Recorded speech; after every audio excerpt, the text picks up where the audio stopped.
Black like me. Black like me.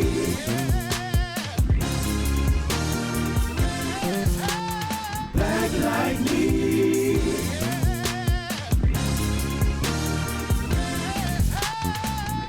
You're listening to Black Like Me with Dr. Alex G., a podcast that invites you to experience the world through the perspective of one black man, one conversation, one story, or even one rant at a time. Here's Dr. G.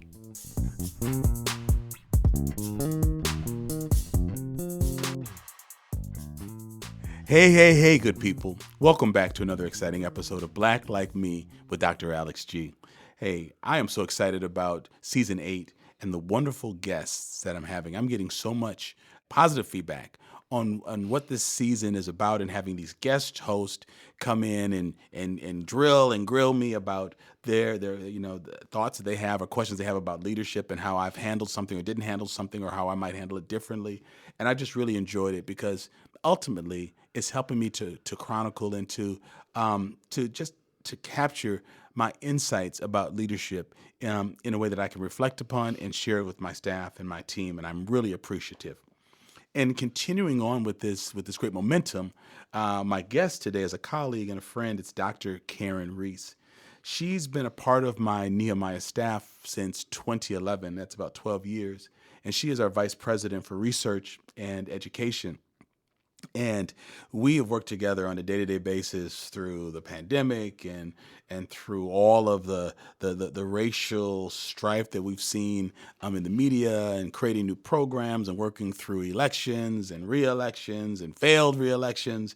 And so we just have a lot of interesting history to that we've worked through. And so I thought that her perspective would be so insightful, and so that's why she's here today. And so Karen, I want to welcome you to Black Like Me. How are you doing today? Thank you. I'm doing great. How are you? I'm doing well. It's really good to have you here. Thank you for taking out time to come over and to do this. Yeah, I'm looking forward to being a host for a change. Yes. Instead of being in the guest seat, you get to be That's in the right. host seat. You get to some things about to change around here. So recently we've had white male guest host in here, but Karen's about to break through that glass ceiling. In this series, she's the first white woman that's gonna break up in here. Let's go. That's right. No weaponizing of tears, right, That's Karen? right.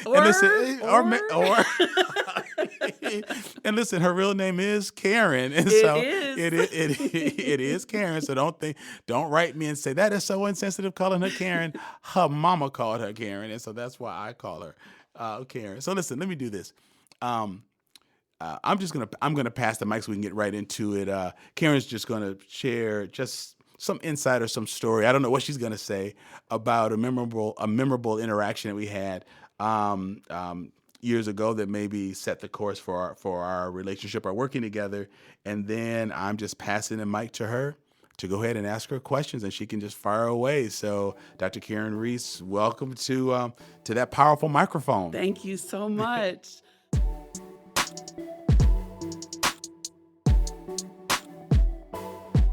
So you and I have actually known each other for a little over 20 years. I started attending Fountain of Life in about 2001, and just attended casually for about a year, and then kind of jumped into some of the music activities, the choir. I play cello, so jumping with the band every now and then. And I also did our AV for quite a while. Forever. Yes, until my retirement a couple of years ago. So it's been an interesting progression in our relationship because there's a lot of professional aspects, but then you've also known a lot about me personally. And of course, I've gotten to know your family pretty well. So it's an interesting blend of dynamics. I, as you know, started in the biotech industry. Right. And when I got a real job for a change and realized I had spare time as opposed to grad school life, I started volunteering with Nehemiah in about 2010, and I got more and more involved in the reentry and criminal justice reform work. And over a couple of years, it seemed like that got closer to a full-time job. And there became a point where I saw a way that I could use my skill set in the nonprofit world, because nonprofits are really great at connecting stories, but not always great at data. And I had the data collection skills. So, we had a couple of meetings in around 2012, and I think I pitched to you like, hey, I could maybe do this at Nehemiah. What do you think?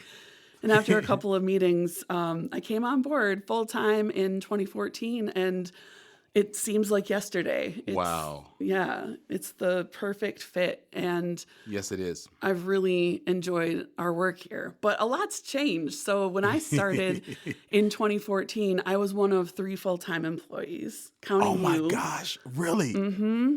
Yeah, you're right. Yes. Yeah, we had a few part-timers and a lot of volunteers. And it was yes. Right around the time the Justified Anger Initiative was getting started. And so we were really kind of on that innovative edge pushing forward. And since then, in those 8 years, I think we're up to about 20 staff, full-time staff. You're right. Yes. And so I just wanted to ask you, and of course our budget has grown along with that many times. And I just wanted to ask you, first of all, how has that felt? And then also, how have you managed the process of kind of letting go of certain details or tasks because you have people to do it for you? Ooh, that second one's hard.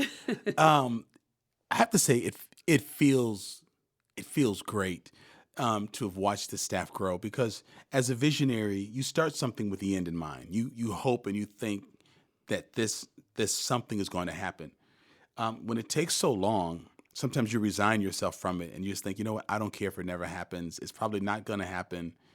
And so when growth started taking place, I had to really do some hard adjustment, because it was hard to really receive it, to believe that it could last and that we deserved it, because it took so long to get it that it was hard to think, this is that moment, this is that season, this is that time. Am I dreaming? Am I pinching? Should I pinch myself? So it feels great, but it was a lot of mental work to adjust, to understand we're really at this point, we're at this place. I like having my hands in lots of things, but part of being over responsible is feeling like, or convincing yourself, or being convinced that if you don't do it, everything will fall to the ground. But what I've noticed is that when I know something is handled, it's much easier to let go of it. Like when I'm on vacation, I combine my vacations, and so I disappear for like 6 weeks in late summer. I don't check in. I don't want people texting me. I don't want people tweeting me. Don't even show me big checks that are coming in, because it makes me think about work and other stuff. Because when I know it's handled, I can really disconnect. And so for me, believing that people would love the work the way I have, and then being committed to it the way that I am, but be relational enough and creative enough to find solutions if what they're currently working on doesn't work. But when people come into the picture, when they're part of the team and they're able to do that, not the way I would do it, but certainly with following some of the principles of being creative and inclusive and energetic, it feels good to be able to let go. That's so I find ways to do that, but then I have to still make sure that I'm engaged, so that because I'm not hands-on, it doesn't mean that I can be emotionally removed from it. So now I'm trying to make sure that I'm not emotionally removed, because I'm not responsible on the day-to-day. Mm-hmm. Yeah. People talk a lot about founder syndrome, and there's the idea when you start a nonprofit, you are doing everything all the time. Oh, yeah. And so it's a lot. And even for me in my role, my duties are growing and now I have staff reporting to me. So I've been reflecting a lot on kind of how you and I interacted over the years. Sure. To think about what can I take away from that? What can I take from how you were leading, and thinking about when I know that I asked you to let go of certain things so that I could, take on, grow in my job. And so now how does it feel now? How does it feel? I'm sorry. Karen, are you crying? Are you crying, Karen? No, it's hard. It's hard to let go of that. Yes. Yeah, but it's also it's exciting. So yes, we'll see where we go. Definitely. I wanted to talk a little bit about obviously, Nehemiah is an extremely diverse atmosphere. Mm-hmm. So we have a multicultural staff. I think we're at maybe like 60-40 Black staff and white staff, variety of ages, backgrounds. And a few years ago, you and I kind of hit a critical intersection where, a lot of things were happening. We're kind of in that we have a lot of work, but we haven't grown into it yet. And we bumped heads a little bit. And we realized at that point that there were some critical dynamics between Black male leaders and white women leaders. And so white women have dominated the social and human services fields for so long and caused immense harm and irreparable harm in a lot of cases. And that's the field that you've been in for so long. But my experience, and you experienced that along with as an organization. Sure. My experience was in male-dominated fields and learning to be extremely assertive, if not aggressive, in order to get my voice heard and to be respected.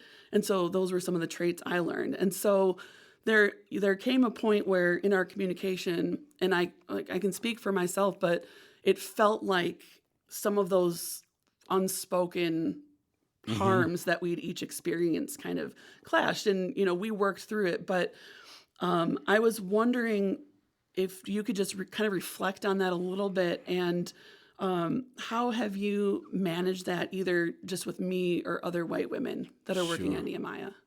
That's an incredible question, and that certainly has not come up before in any of the interviews. And I think it's a very real dynamic that's presenting itself in social service arenas. Karen, and I just want to remind folks, Karen's PhD is in physiology. So when she talks about male-dominated science field and working in the biotech field, you really mean that. You're in a male-dominated area. Of the white women who worked at Nehemiah, most of them, particularly those maybe in management levels, had PhDs, JDs, or master's degrees, so advanced degrees. And so when you have an advanced degree, that just puts you in different headspace. Right. You think you know stuff. You think you know stuff. You should be compensated for what you know. Right. And even if you can't produce, the fact that you know stuff should be counted for something. So I think not only was it just gender and race, but it was gender, race, and class that was woven into that. And I think maybe what played itself out was a little of maybe people should be grateful that I'm here. I think it was also a part of, by being white and female, there is something that you all did know about discrimination because of your interaction with the male-dominated world and society. So there are parts of that I think could have softened your heart to understand the issues of people of color. But I think what happened with the white women in our staff and those who run nonprofits is they have not fully accounted for the fact that they were white. For those who were, that they were white, but that still was able to lend itself to certain types of access and privilege. Whether that's education, or for those who are married, the connections, the resources, the doors that are opening. And so when those realities and experiences play themselves out in a workplace that's really dominated by a Black worldview, it's when they clash for the first time. And so I think for many of the white women who came into Nehemiah, they felt that we get it. We represent the white population, but with some sensitivity because of what we've experienced. And this is going to be a perfect blend, and we're more alike than we are different. And I think when those clashes happen, I think everybody was really surprised. I think the way I navigated it is, but first of all, many times I was just left in an incredulous state. Things that people would say, things that people would do would be pretty amazing.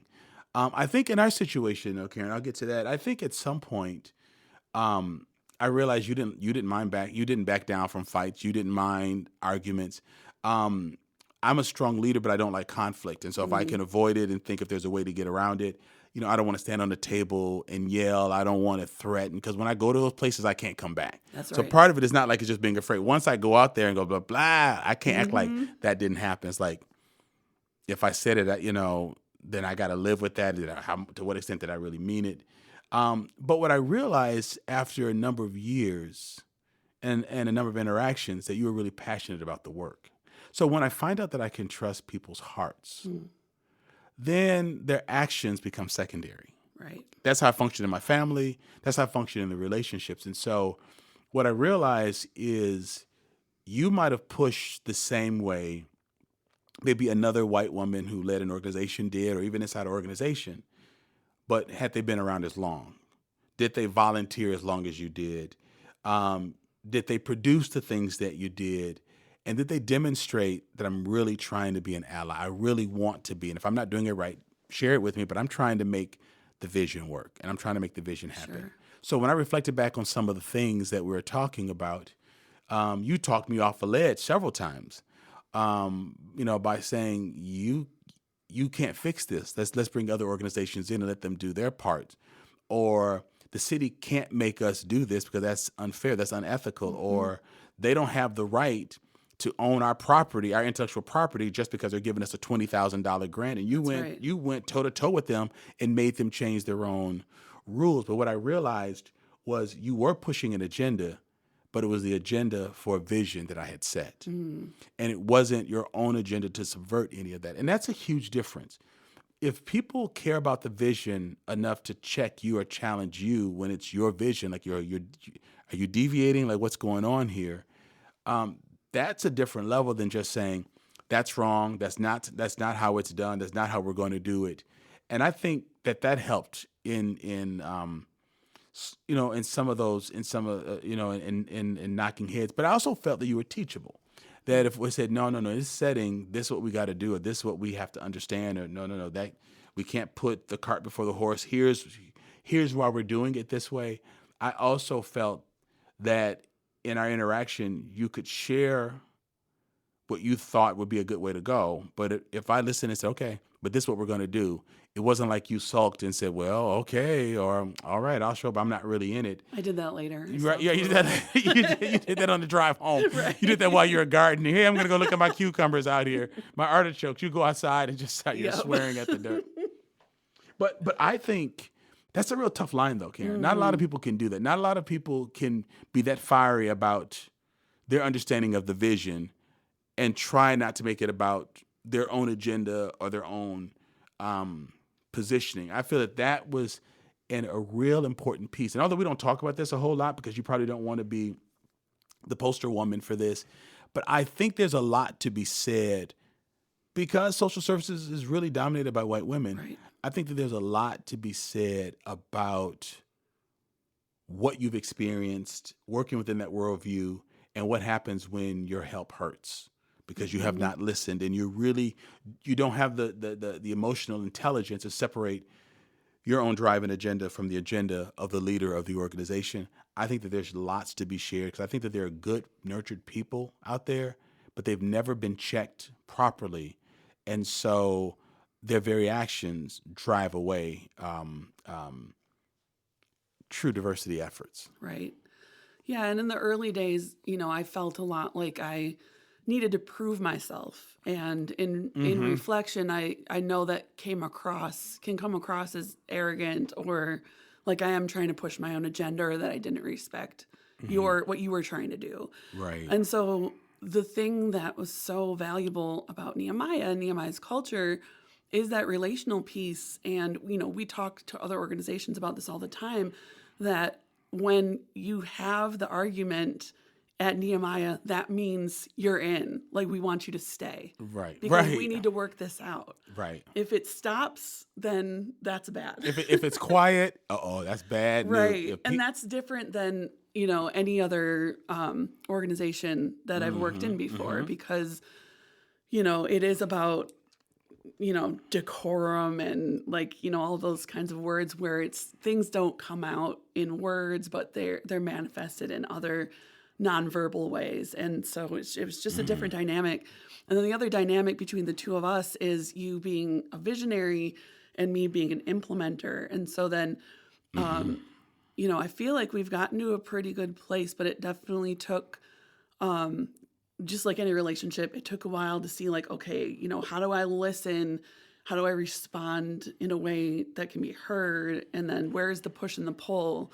Because, I would take 5 years. Our history class is a good example of that. I would take 5 years to get that up to the pace where it's at. Oh my Lord! And you're like, first year, 150 people, and I'm like, oh my goodness. We can't. But it's that pushing, like, this is a new concept. We need to make sure that we're putting out quality, but at the same time, we can't wait so long the moment's passed. Right. I think you represented a person who you represented intersectionality, and not in a politically correct kind of way. What I mean is, you're certainly white and female, but you're a scientist, and you're an academician, and you're a researcher.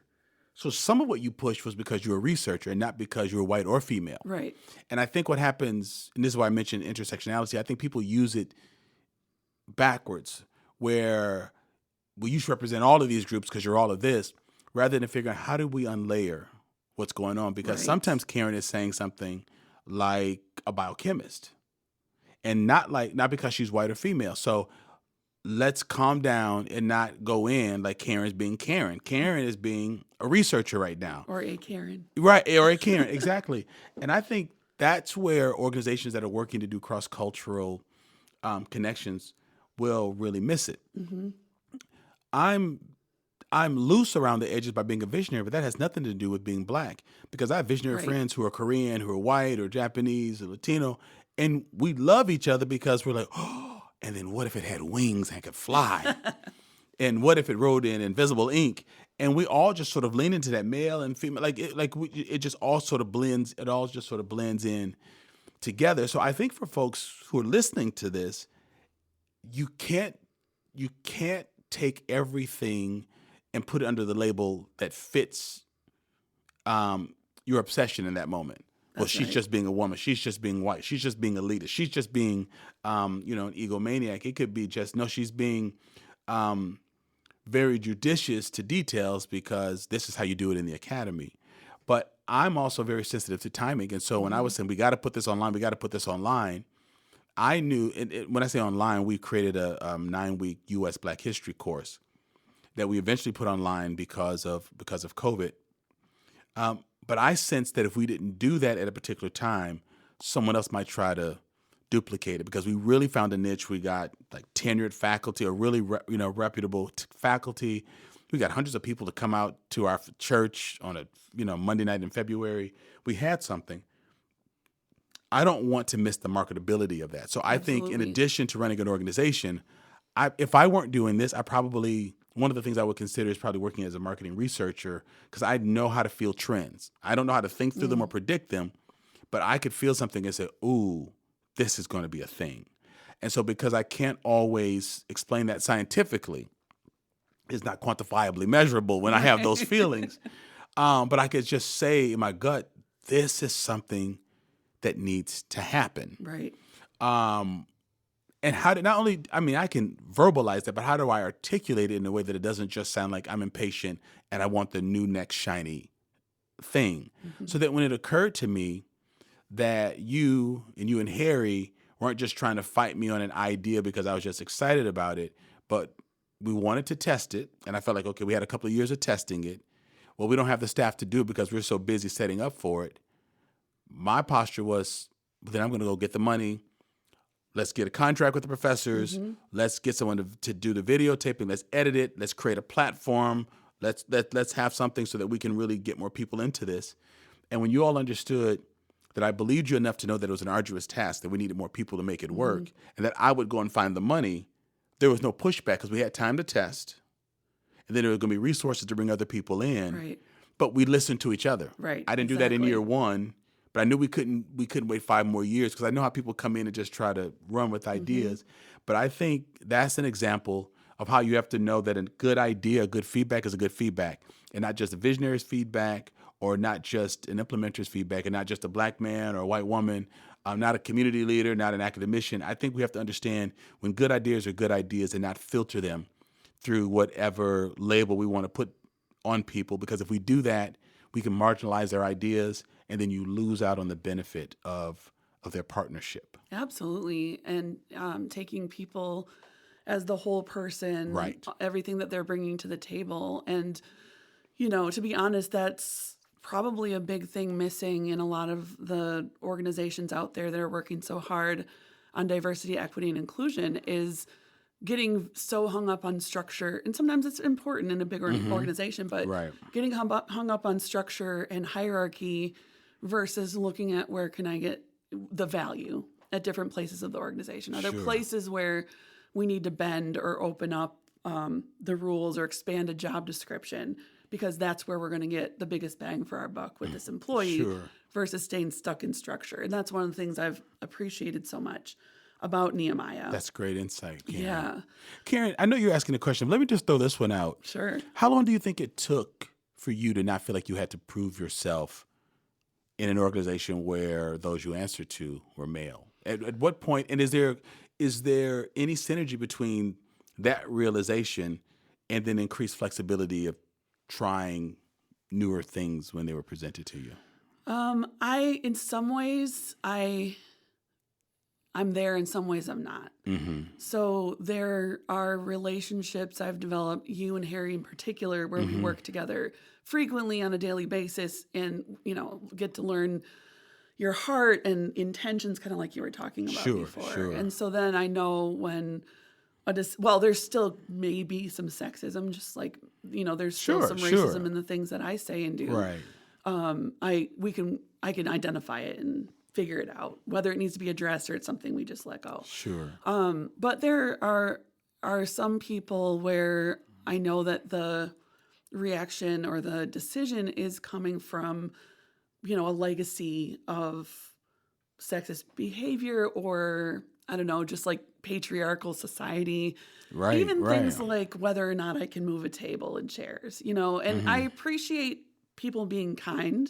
I don't want to move a whole bunch of tables and chairs anymore. I'm, just hit 45, so I'm happy to pass that off. But at the same time, like, what am I capable of? I can participate in the entirety of a process, not just to be relegated to, what someone might expect or, because of my gender. And so there's still some of that going on. I'd say definitely, outside Nehemiah with some of the organizations and agencies that we work with, that does come into play. Or if I, disagree with someone, is that because I'm emotional? Or is that because, I'm going through some hormonal things that day? Sure. And I know that I do feel that pushback from some people. Also, whether or not I could possibly know what I'm talking about, or do I have the expertise, without even asking questions. So, that stuff still happens. But I always have felt backed up by my Nehemiah colleagues. I've never felt, you always give credit where credit's due, which I really appreciate. I don't, my love language is more about the acts and less the words.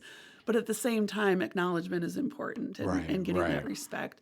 And so when we've been in situations like that with different groups, I feel like my male colleagues have my back, and you won't talk over me just for the sake of getting the point across.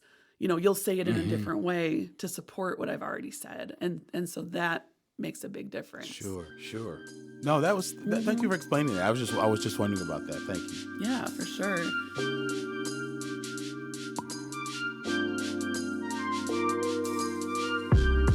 Why support Black Like Me podcast? There are very few places where Black activists and innovators can listen to and hear someone so aptly and culturally appropriately voice their concerns and dreams and aspirations and fears and illnesses and cultural commonalities.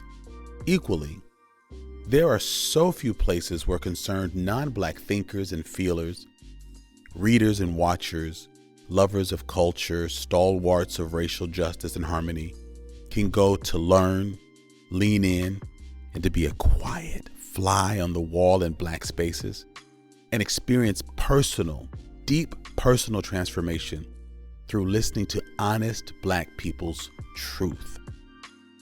Black Like Me podcast is that for so many people in this nation and around the world.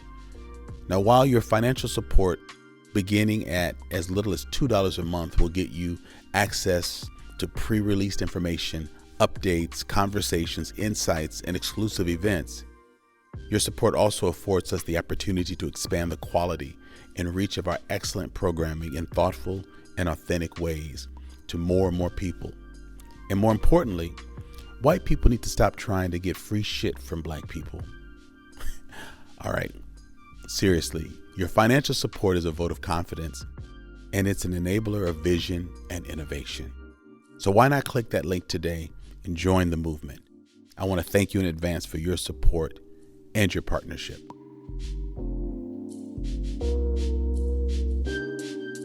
So talking about organizations, I wanted to get into a little bit of the cross-cultural training that we do. So yes. One of the things that have come out of that 9-week Black History class is we have people from school districts, police departments, financial institutions, corporations, giant corporations. Elected officials, cities, municipalities right, that have reached out to us to say, hey, we want to do better with diversity, equity, and inclusion. Can you help based on the work that they've seen EMI doing? Right. So Harry Hawkins and I have done a lot of consulting and training in these organizations. You've also done some right. with that and also different areas. We talk a lot about organizational culture. We talk a lot about some of the things that we've referenced so far today, relationship building. We talk a lot about the world today is very transactional, which doesn't leave room for that relationship building. And so when we're trying to be inclusive and work cross-culturally, that is a big barrier that comes into place, is not being able to have the skill set or the time built into the workday to really get to know someone as a person. In fact, some of our HR policies have even discouraged against that. Let's not get too personal because we need to stay work focused. Right. One of the big things that we also talk about is the difference in DEI work and the difference in working with an organization to be more racially inclusive and diverse is that this isn't something that you can just take a professional development session, fix what you do at work, and then go home and forget about it. Right. This is the one area in the workplace, one of the areas that is inextricably linked to your upbringing, to your the friends that you have outside of work, the kinds of art you take in, the kinds of social settings that you reside in. And so not only does it clash with kind of our, the way society works these days, but it also clashes with the, the desire and the push to separate work and life. And, we want to maintain a balance, but those things have to come together if we really want true change in organizations. Right. So, I guess I really want to ask you, what advice do you have around that for organizations about how to navigate that kind of change? And whether that's in terms of, the HR policies or the relationship building or the structure. Sure. What kind of advice would you give to those organizations? Karen, as I get older, I realize that I want to pick my fights. And if people just want to talk about wokeness and coach people in soft, colorful, and inclusive language, we can help them with that for a fee. But if you really want to change and get something different, then you've got to really do something different. So what I try to do is ask people, how serious are you about this? What do you want to change and why? And are you willing to spend this to get that? Are you willing to change this to get that? Or look at these things differently? So I try to get a buy-in up front. And if people are struggling and hemming and hawing, it limits my investment. Because if they're not very serious, they're not going to drain me in trying to rubber stamp their own agendas. But if you want something that's different, if it helps your bottom line, and really a lot of corporations, serious corporations, we work with American Family Insurance, for example. They believe that being more inclusive helps their bottom line. It helps them have a greater market share. It helps them to generate more money. It helps them to serve their clients better. And it helps to make a better staff and a better work environment. That's what's driving it. It's not just altruism. It helps their bottom line, and it's a good thing to do. Right. If people don't understand that it helps their bottom line, and if it doesn't necessarily make the organization better, but it makes them feel better about themselves, I try not to work with those organizations because those are the ones that will work you the hardest and want to do the least amount of That's work. right. And so my message to people that really want true change is listen to people who have experienced it. I mean, what we have found is that when people want to really talk about DEI issues, they will hire all white organizations and pay them and then ask Black people for free advice. Yep, absolutely. And so, like, just think about this. You wouldn't bring in an accounting firm and they can't count. Like, they bring out their slide rules or, they have Texas Instrument calculators, like these old, they got D-cell batteries in them and stuff. I haven't said Texas Instrument in so long. You want some proven proficiency. But yet in race relations, you can bring an all-white team and say, we get it, we've studied it, we've researched it, we understand evidence-based practices. And people are like, oh, that's great. We're going to ask our Black friends for free advice if this is really the way it works. And so I feel like those organizations aren't really serious about change. They want people to really coddle them and understand them. But if they want true change, then look to see if you want to understand, let's say, Black clientele better, is it a Black-led organization and has it diversified, and do they understand the strategies and structures that they're promoting? Have they changed their HR policies? Can they speak from personal experience? When you have that level of support and it's available and you don't take advantage of it, then you're not serious. And so again, up front, I try to figure out who's very serious about it. And then I think we can do some work. But what I would encourage people is what's your bottom line? What's your motivation? Why do you want to do this? And take time understanding that, because that will determine what you will spend, what you will do, what you will change. But I don't want people using our organization to make themselves feel better about their stagnation and they don't want to put the work in. But people that are really trying, we can really work with it. But again, my big push to people is this is work, and it's not just 3 hours and you're done. You have to understand why you want it, what it takes, and that will then drive your commitment. But we have found that people have probably looked away for so long that they're in such crisis that it's hard to take the energy to do the work that it takes to address it, so they don't. Or they've not yet hit crisis, so they have this luxury of thinking that they're doing a really great job so they don't have to fix it. Either way, most folks don't count up the cost for what they've got to do. You talked about our staff being diverse, 60-40. It's taken 30 years to get to that point. And it's a journey because people bring their own experiences, lived and professional. And if folks don't know how to process that and make room to wrestle with that, it's difficult work. So my point, my recommendation would be, if you want to make your organization better and you think that this is one step to do it, then commit to it and follow through. But if not, just keep doing what you're doing. Yeah, and the cost piece is financial for sure, because you are paying a consultant for expertise. And so thinking about, what rate would you pay any other consultant in the organization, and make sure that you're accounting for that budget when you're looking to dive into this work. But the other big piece is time.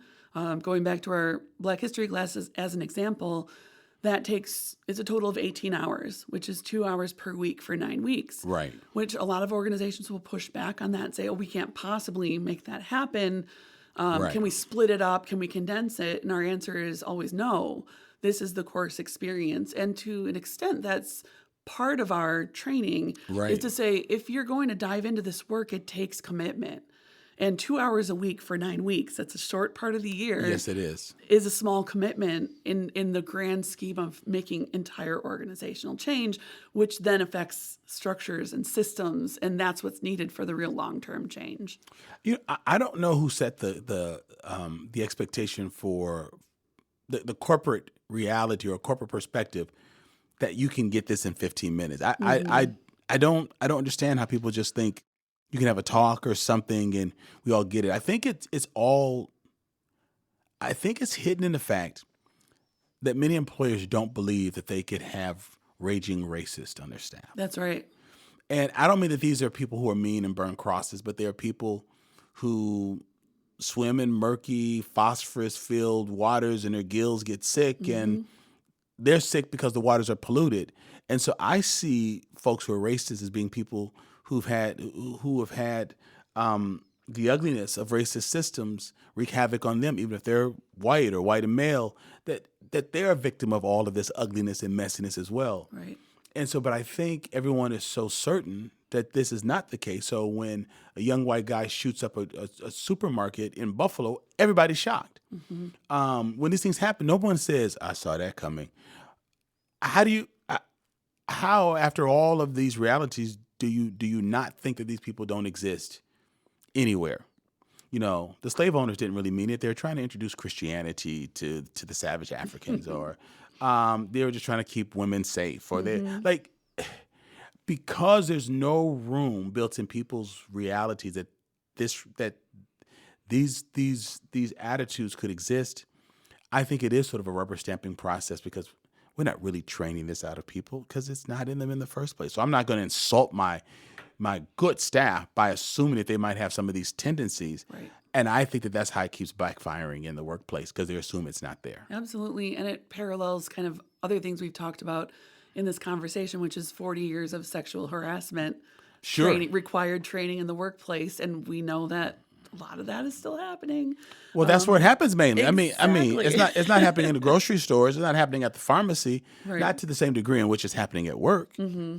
Right. Because that's where people are close. That's where people are close, and they're spending a large, amount of their time. And so kind of to that point, one of the things that we've observed with organizations that we work with for extended periods of time is eventually they have to make a bold decision, make a change, and it's going to piss some people off. In fact, some people might leave. And there's almost a paralysis that comes just before that happens. Mm-hmm. What if parents pull their kids from the school district? What if a client goes somewhere else? What if some of our employees quit because they're not down with this? And sometimes that'll make organizations stop the work because they're so concerned about that piece. Do you have any advice about that? I know that's a tough one. Well, I would say as a person who like runs several small companies or small businesses, would you rather build something that's thriving with creepy people who at any moment can ruin everything you've worked for, or would you rather have them self-select and step aside and make room for people who are drawn by your values? That's right. The people who fester in your companies because you never challenge them, that's a different breed. When you state what you want and what your values are, you then begin to attract a whole new group of individuals.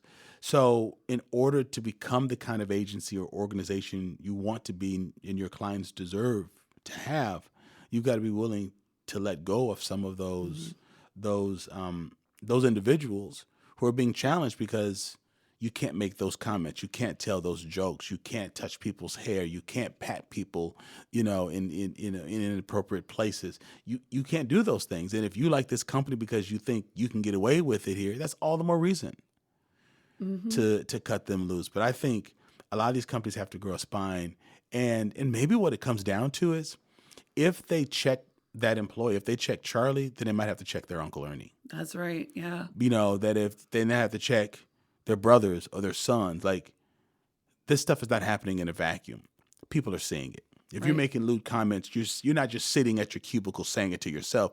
You're saying it to your friends.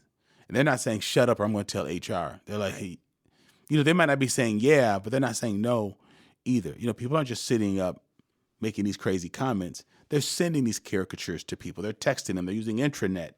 And so, I feel that for them to come down hard on folks might sound like they're suggesting that they're racist or sexist. And I think people are trying not to call that out.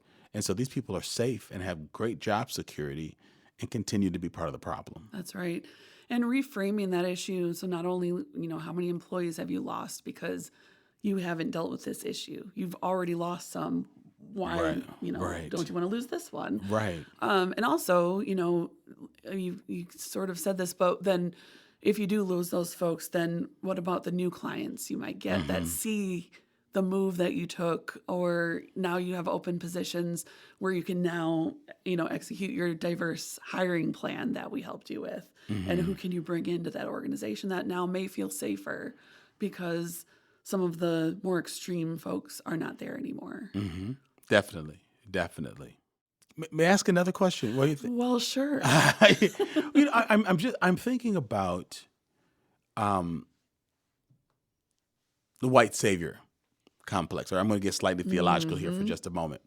So we have a lot of people, particularly white women, who exercise sort of a white savior complex. We're going to come in and speak up for you. I've seen a lot of this, but I've been very threatened by strong Black women, and it produces a different dynamic with Black men. I think we're a little bit more cautious because we don't want other kinds of pressures or accusations added to that. But I think for Black women and Black men who are growing in these organizations or want to, there's a lot of unspoken landmines. But in the concept of being a true Messiah, at some point you got to be crucified to allow your followers to emerge. I won't say that this never happens, but it's interesting to me that in social services, we've already established it's largely white women dominated. The thought of Black successors is so frightening and so daunting. And there's such a fight and clawing to hold on to power. It's really, really interesting. And one of the things that I've heard Black women say is that the miscarriages and the illnesses that Black women endure because of the pressure from white female employers in this space is just unconscionable. Again, I mean, I haven't experienced that because I've in my nonprofit world, I've been the founding CEO of those things. And I guess it's not really a question. I think I just want to state it that if people really are about representing the disenfranchised, then at some point they should step to the side and say, I've helped to develop these leaders. I mean, we were in a staff gathering today where I said, I want people to be able to name 10 of my staff members. And it's not just the Alex G show. I want them to be able to say, this is what Karen does, this is what Coop does, this is what Siobhan does, this is what Alexandra does. For me, I want people to know that. And I'm not threatened by the staff. Right. But I guess I'm wondering, is there any evolution? Are there discussions around white women in leadership about the fear or the concern about strong, up-and-coming Black leaders, particularly Black women? If there's any discussion around that, because social service organizations also attract Black women.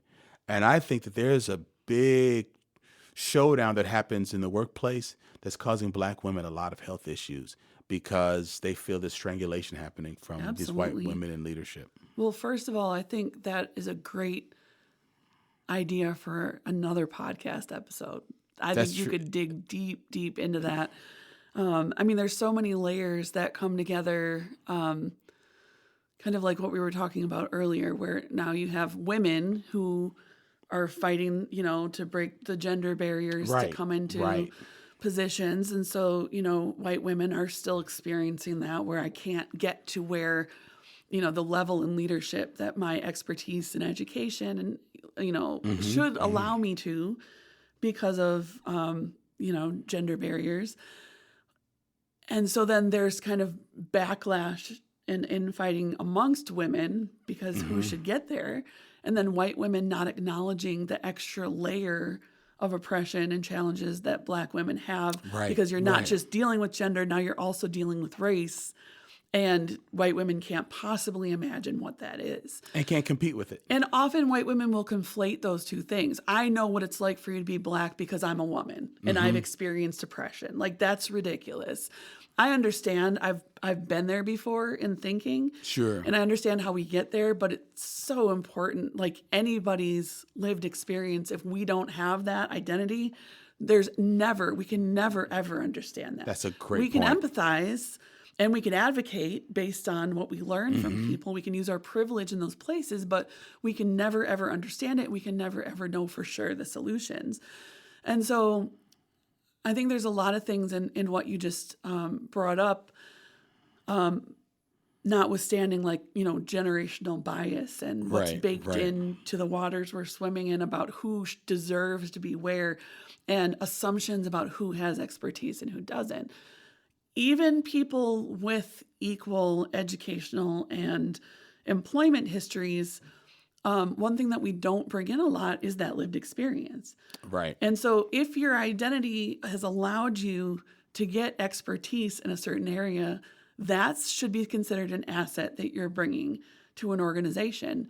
And the fact is, really depends on what, field you're in. Sure. But especially if you're trying to get more Black clientele or, in the social service area where particularly foster care, where you're dealing with a lot of Black families that, that are disproportionately sent in that direction, then thinking about what do we want to accomplish here? What are we really trying to do at the end of the day?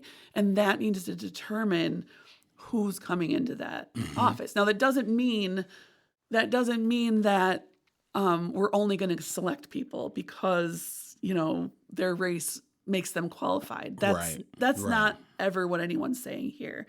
Sometimes that gets misinterpreted, though, for white people who are in positions of power who can do the hiring, is not understanding all those layers and not understanding the level of bias to say, I know I'm supposed to be more diverse in my thinking, so therefore that person who's been introduced to me, I'm just going to assume that they're perfectly suited for the role.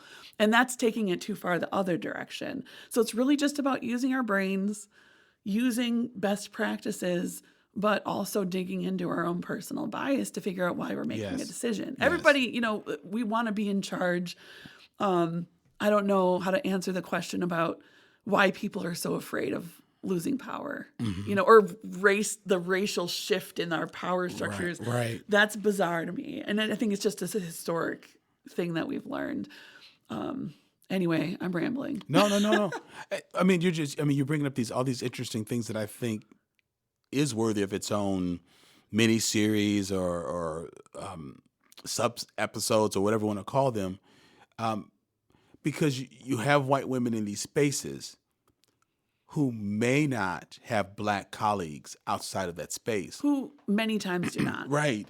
And so, and I've heard my sister Laleta talk about this. So then, what's your understanding of the baseline for healthy Black families, healthy Black women, healthy Black children? So one of the things we got to really consider is, and I'm saying this because I'm hoping that women who are white who are in leadership roles are asking themselves, do I know Black people? And I don't mean your clients, and I don't mean any support staff, but there are more professional Black women today than there have ever been in world history.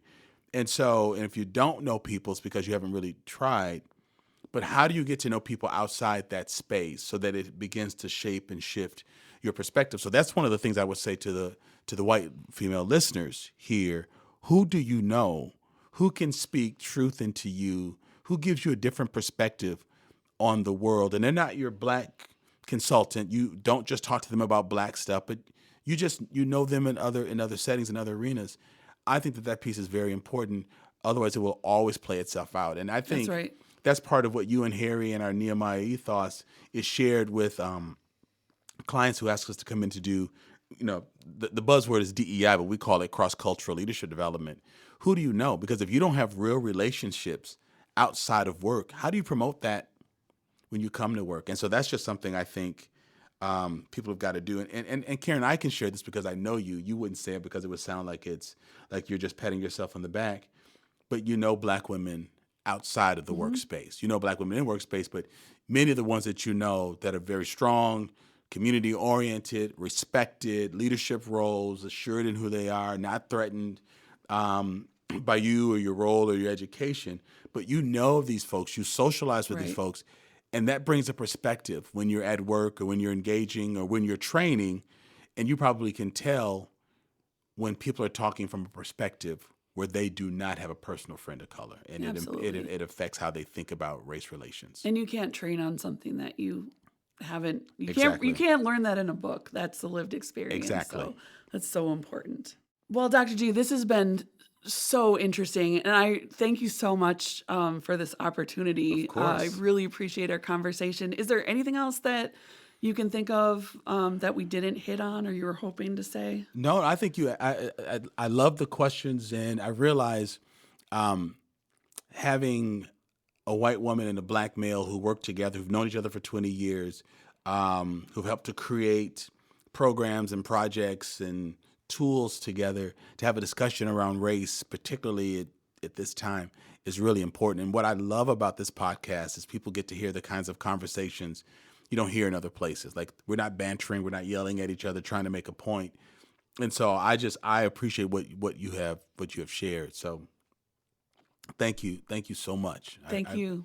It's really interesting. As I'm wrapping up, if you're black and male, and you have some leadership skills, it's expected that we will hone the skills of black leaders coming up behind us. But I don't know that people are expecting that a white female researcher who works at a nonprofit, that there's an expectation to help bring up the next crew of leaders or to challenge or check or encourage your peers. But that may be something to really think about. That may be a book or a workshop or something that doesn't sound like you're that you're being self-congratulatory, but in just the way you ask the questions, I think that there's a perspective that you have that could really help white female social services leaders who really want to be better. I think that there are people who really want to think differently, but folks haven't checked and challenged them, and the people who may challenge them don't look like them. Right. So not trying to give you another assignment on top of what's going on. Definitely something to think about. But I just think that there's just an important opportunity, because educational and social services, that's where our children, black children, get help or they don't. It's where they're seen or they aren't. So this is just bringing up a lot of things to think about in the future. So thank you so much for being here. Hey, you all, special thanks to my guest host, Dr. Karen Reece, PhD, for being here and being on the show and really giving us some great insight, asking some wonderful questions, and reflecting back on a part of my work that many people don't really know about, because those things happened in some of the early days of Nehemiah's creation of the Justified Anger Movement and initiative. And so I really appreciate the insight and the questions and the conversations. And, as I say each time, folks, people, you have colleagues who really need to hear this. And so when I talk about sharing it and reposting, that's not just part of my wrap-up speech. I want you to do something with the information. Don't be selfish. Don't just hold it in. But folks that have either just talked about this, they're reading about it, or they struggle with it, or they just need to have a point of reference.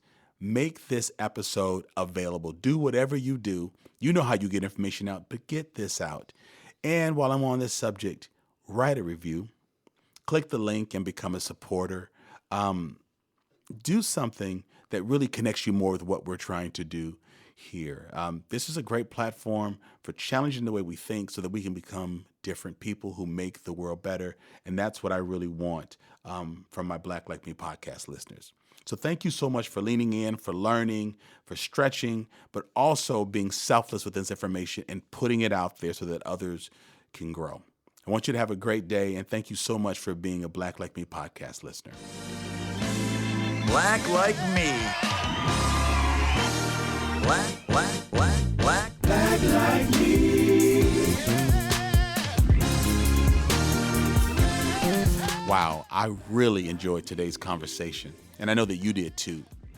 With each episode, I challenge my listeners to do a number of things: to lean in, to learn, to reflect, to share, to donate, but more importantly, to act on what has inspired you in today's episode. The benefit of being around for 8 seasons is that people constantly stop me and tell me how much they love the show, and they even give me ideas and suggestions about Black icebreakers. But I couldn't have pulled this off alone. So let me take a moment so that I can acknowledge and thank my crew. Engineers and producers, Jeremy and Eli. Also a member of my creative team is Jakisha. The music was produced by Corey Saffold, and Marcus Fleming is on vocals. And of course, you, our Patreon supporters, and all of our listeners. Thank you. To everyone who listens to this podcast and you decide to share it with someone who needs it, to everyone who listens and then reposts it on your own social media accounts, to everyone who hears something that moves them to act differently, act better, and to everyone who leans in to understand Black life more honestly, thank you. Black like me.